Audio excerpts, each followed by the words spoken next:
Hybrid learning, cicada killers, and the next big fight. Those seeking to privatize our schools know framing the conversation is key. That's why institutions like the MacArthur Foundation have put serious time and money into social science research. Focus group results have been refined into sophisticated campaigns designed to convince us that digital education for children is superior to face-to-face instruction with a certified teacher. Please disregard the fact that many giants in the tech world choose to send their children to Waldorf schools where natural materials and learning in relationship are the norm. This cicada killer post will be a bit of a shock to the system, one that can help reframe the conversation about digital education and spur us to action before it's too late. Please bear with me, the insect portion of this story comes near the end. We're actually making it easy for the digital education lobby. Most of us are enamored of technology. It's tempting to be lulled by arguments that adaptive online learning will somehow optimize our children's brains for the new economy. If it's innovative, it must be good. Personalization? Bring it on. And for students in underfunded schools with leaky roofs and tainted water, the arrival of technology brings a glimmer of hope that someone actually cares. So, are we bridging a digital divide? Or are we actually setting our schools up for digital dehumanization down the road? Past decade, education activists have been conditioned to see the struggle between neighborhood schools and charter schools as our primary fight. Pitched battles have been waged for years up to and including the successful opposition to ballot question 2, which would have lifted Massachusetts' cap on charter schools. We've exhausted ourselves fighting bricks and mortar charter expansion. A new threat has slipped in with little fanfare, and that threat is hybrid or blended learning, which could actually end up being more devastating than its charter predecessor. Barely a month after Question 2 was voted down, the Massachusetts Personalized Learning EdTech Consortium was launched to leverage technology in K-12 education across the Commonwealth. MAPLE, as it's known, was funded in part by the Nellie Mae Foundation, the force behind the rollout of competency-based education in New England. The Center for Collaborative Education has also had a hand in expanding personalized learning throughout Massachusetts through their involvement with the Next Generation Learning Challenges program. Please note their partners. According to minutes from a June 2016 briefing of the Massachusetts Board of Elementary and Secondary Education on the state digital learning program, the idea for the MAPLE Consortium was drawn from a 2014 report prepared by Sir Michael Barber with bright lines, and he's also the Chief Education Advisor at Pearson. The report was done in conjunction with the Massachusetts Business Education Association, and the funding came from the Barr, Nellie Mae, and Gates Foundations. Learn Launch Institute was selected to manage the consortium, which will connect entrepreneurs, inventors, and industry affiliates with school districts interested in adopting what is essentially a value-oriented digital approach to instruction.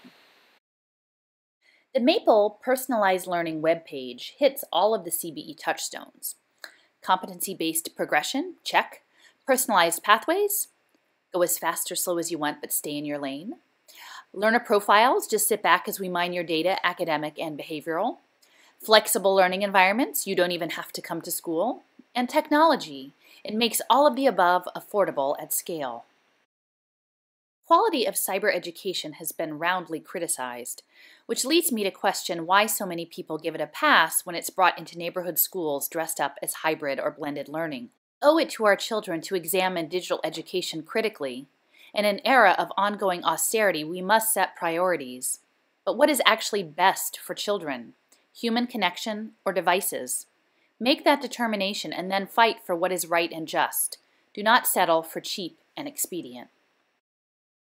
Reed Hastings, founder of Netflix, investor in the New Schools Venture Fund, and supporter of KIPP and Rocket Ship Academy charter schools, would like to eliminate locally controlled school boards. He sees wide adoption of technology as a strategy charter management organizations can use to cut costs, otherwise known as human staff, and expand their brand. As charter brands expand, local control shrinks.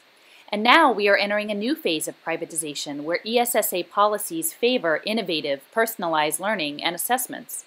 And those policies support the rapid deployment of technology in our classrooms that will give Hastings and other ed tech entrepreneurs a platform to launch an assault on neighborhood schools from within. In 2010, Reed Hastings, through the Charter School Growth Fund, bought Dreambox Learning for $15 million, with an additional $10 million to develop new content areas and aggressively promote the company's e-learning footprint in schools across the nation. While Dreambox was purchased with an equity investment from the Charter School Growth Fund, this learning management system is widely used in neighborhood schools across the country. This includes affluent suburban districts that imagine themselves to be tech-forward, having jumped on the personalized learning bandwagon. While product partners for Maple have yet to be identified, it seems likely Dreambox will be in the mix, as their Vice President of Learning is among the speakers at LearnLaunch's annual Across Boundaries conference, which is scheduled for February 2nd to 3rd, 2017 in Boston. Realize this: neighborhood schools are allowing themselves to be colonized by low-quality online education, the very same programs used by charter companies to cut costs and reduce teaching staff. And the software fees school districts are paying directly benefit privatization interests. What is wrong with this picture? Now for the insect part of this post. In the dog days of summer here in Pennsylvania, you will sometimes see lawns full of large wasps that circle intently a few feet above the ground. Reaching up to 2 inches in length, cicada killers patiently hunt their prey, capturing it on the wing, and after paralyzing an unfortunate victim, the wasp drags the cicada into an underground burrow where an egg is laid on the immobilized host. And as the larva grows, it consumes the cicada, still alive from within. Graphic image, but in many respects apt to our present situation. Hybrid learning is the cicada killer larvae, poised to consume our schools from inside out. Weakened by prolonged budget cuts, teacher shortages, and facilities beyond repair, our schools are highly vulnerable to such predation. And what many are welcoming as innovative and cost-effective will ultimately lead to the demise of neighborhood schools as learning communities of people who collaborate, discuss, and grow together in relationship beyond the watchful eyes of devices and data extraction. So 1 year, 10% of the instructional day is given over to canned online curriculum. Maybe budget cuts 25% the next year, then what, 40%? And eventually you reach a point where your neighborhood schools are no longer your schools anymore. No one should be diverting public funds into the coffers of those who seek to dismantle public education altogether. Now is the time we all must take a stand for the things we believe in. The next fight, the real fight, the fight for the future of public education will be digital versus human. Are we willing to put ourselves on the line for the rights of children to have an education grounded in face-to-face interaction and freedom from data profiling? Will we fight to preserve neighborhood schools as physical spaces within our communities? Or will we cede that ground to devices and drop-in centers? Massachusetts, you are on the front lines now, and we are looking to you. Will you quietly accept a statewide EdTech personalized learning program? Or will you question Maple? Will you take a loud public stand for humane education? Or can we live with the consequences of silence if that is the choice we make?